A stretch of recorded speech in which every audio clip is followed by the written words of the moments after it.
Desde el instante en que la puerta de caoba maciza se cerró con un suspiro amortiguado, excluyendo al resto del mundo de Flushing Queens, supimos que el aire acondicionado de la sala de juntas no iba a ser suficiente para disipar la sofocante tensión. Esto no era una reunión rutinaria para discutir el roster o el techo salarial, era una morgue corporativa, donde el cadáver del orden interno yacía expuesto.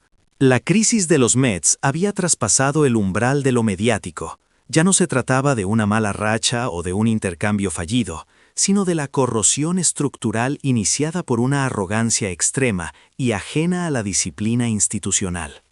El silencio, la atmósfera de ese cónclave solo para ejecutivos convocado en las primeras horas de la mañana, era abrumadoramente distinto al habitual intercambio de ideas. El ambiente era espeso, cargado de la inminente descarga de un rayo.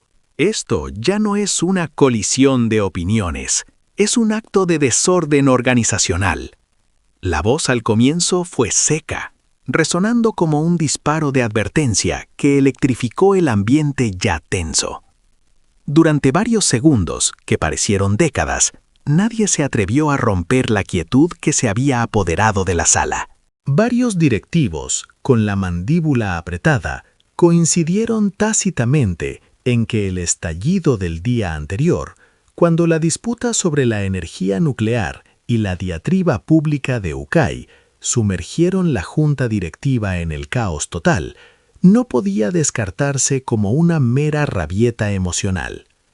La relación entre la franquicia y el núcleo de liderazgo había cambiado irrevocablemente en ese momento. Steve Park, el motor impulsivo de la organización, fue el primero en tomar acción. No esperó a la formalidad de la introducción. Apenas se había sentado, se inclinó y golpeó la mesa con la palma de la mano.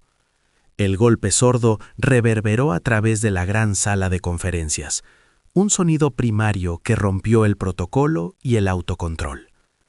Él no hizo ningún esfuerzo por ocultar su ira. ¿Quién demonios se cree que es?, sisió Park, con una intensidad que hizo que la taza de café de un asistente temblara. ¿De verdad cree que tiene derecho a hablarle así a la organización? Somos los Mets de Nueva York. No somos una pandilla que guarda sus sentimientos personales bajo llave. No somos un sindicato anárquico.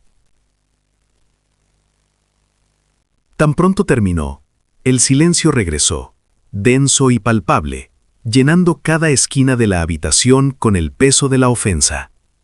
Fue David quien, con una calma superficial que apenas enmascaraba una severidad mayor, rompió el tenso intermedio. Su acción de ayer no fue una simple reacción emocional, afirmó David, negando de plano la posibilidad de tratar esto como una disputa habitual. Él nos está probando intencionalmente, está midiendo hasta dónde puede llevar este conflicto interno. Cuando firmamos su contrato a largo plazo, evaluamos su talento, sí, con meticulosa precisión, pero también evaluamos su carácter. Se inclinó hacia adelante, no en señal de deferencia, sino con una postura de confrontación profunda, y su voz se hizo baja y cavernosa, pero perfectamente clara. Nunca se había comportado de esta manera. Nunca antes había intentado presionar o dominar las reuniones, pero ahora toda la discusión giró a su alrededor. Él se puso en el centro.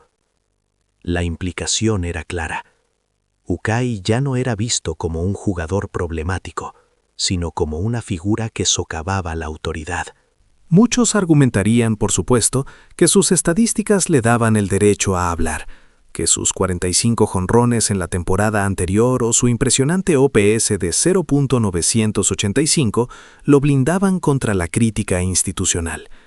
Pero esa es una visión superficial de la dinámica de poder. Es una falacia que confunde el rendimiento individual con la legitimidad estructural. Carlos Mesoda, conocido por su visión despiadada y contundente, fue quien ofreció la perspectiva más mordaz y brutal de la sala. Mientras hojeaba lentamente una pila de documentos sobre el escritorio, con un gesto deliberadamente opuesto a la expresión triunfante que apareció en sus labios, articuló la verdad más cruda. Ha conectado unos cuantos jonrones para el equipo, ha jugado algunos partidos, dijo Mesoda con una frialdad casi inhumana, atrayendo todas las miradas. Y eso es todo lo que necesita para empezar a creer que es el salvador de esta era. Se irguió, dando un paso adelante que no dejó espacio para la ambigüedad. El problema no es el rendimiento, no son los números, es la ilusión. Hizo una pausa dramática, como si quisiera que la palabra resonara en la mente de todos.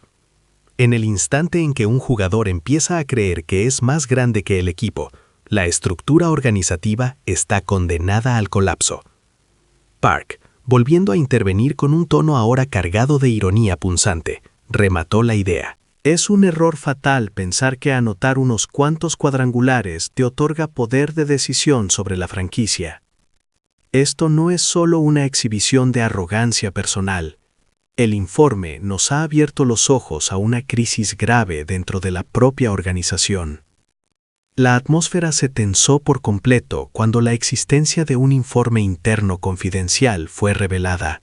Según fuentes de la directiva, el documento contenía una evaluación fulminante del equipo, alegando que la entidad estaba perdiendo claramente el rumbo, y lo que es peor, que figuras clave de la cúpula directiva habían sido cómplices silenciosos al permitir que las líneas de autoridad se difuminaran durante meses. La bomba explotó. La disputa de Ukai no era la causa, era el síntoma de una enfermedad preexistente.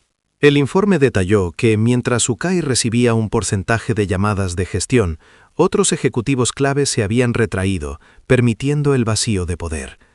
Este no era un enfrentamiento entre un jugador y la directiva, era un fallo sistémico en el que el ego de una estrella había florecido precisamente porque la cúpula directiva, intimidada por su talento y notoriedad, había dejado de ejercer la autoridad necesaria. El problema de los Mets no era Ukai. El verdadero problema era la falta de columna vertebral de quienes debían liderar, creando un caldo de cultivo donde la megalomanía de un solo hombre pudo casi desmantelar una de las franquicias más valiosas del béisbol moderno.